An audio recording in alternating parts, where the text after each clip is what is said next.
how to use Shein referral code. So if you want to use Shein referral code, then first make sure to install the application from your Play Store or your App Store, and then go and search for Shein and open up your Shein application. Once you've opened, make sure to log into your account.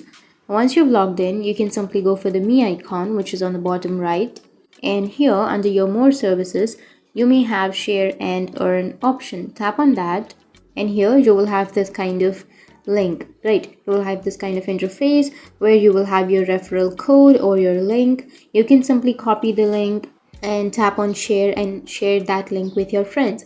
And once you've shared, if the other person or if your friend taps on that link, and once they tap on that and once they register to Shein, you will earn rewards. So that's how you can use your Shein referral code. You can tap on share and then share with your WhatsApp friends, Facebook messages, TikTok, Instagram, Twitter, Snapchat, and anything.